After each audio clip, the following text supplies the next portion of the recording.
I personally think being creative in general, it gives you that idea of freedom and expression. You're not conformed to that one person you're said to be. You're able to go, this is me, this is who I am. So having yourself and those around you embrace creativity allows for self-expression and that idea of self-identity. You're not a robot. You're not going all programmed in the same way. You're each different to your own, and yeah.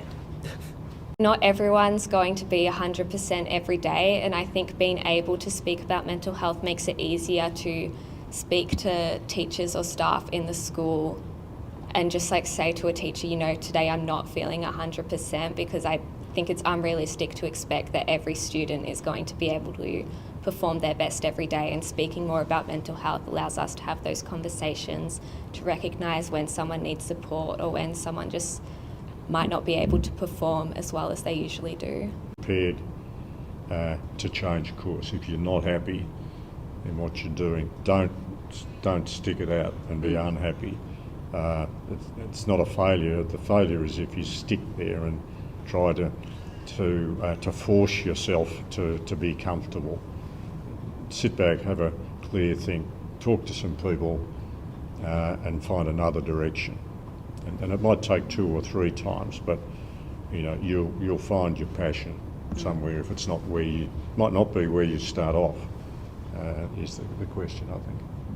Being creative and doing activities like art, music, theatre, it doesn't just like help you like in that area, but it helps in all areas of life. And I think it teaches you so many different skills about like that you can apply in all areas of life. I think sharing ideas from younger and older people, it's good because it gives you that sense of the different pathways, the different ideas, and also the understanding that you need to accept some sort of change, because you're not going to be there forever.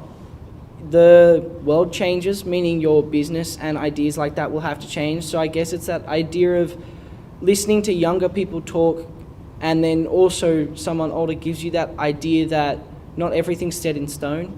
So be free and feel free to move on and flow forward with everything, I guess. Yeah, I think in schools, in year 12, there's so much pressure on like your ATAR, and you need to get the ATAR you need to get into the course. And I think, when you go see like careers counsellors, they will like help tell you about different pathways, but I think there's still like a kind of stigma around if you don't get the ATAR you need, like you're not good enough to get into that career. And I think just knowing that there's other pathways like helps relieve anxiety, knowing that you don't need to like try to reach something that might be unattainable for you, like you can still make it into the career you want, helps relieve anxieties. Yeah. Most young people, by the time they get to 30, they've actually had 3 or 4 careers. They haven't had 3 or 4 jobs, they've had 3 or 4 careers. So coming back to the point I mentioned earlier, you shouldn't be scared to change direction.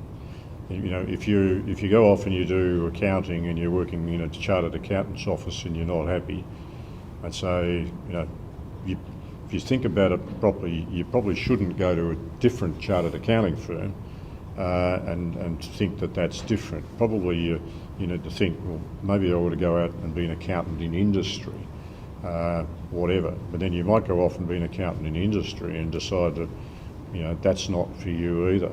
You know, sit down and work out why, talk to some people, and go, and you might finish up getting into a completely different industry and a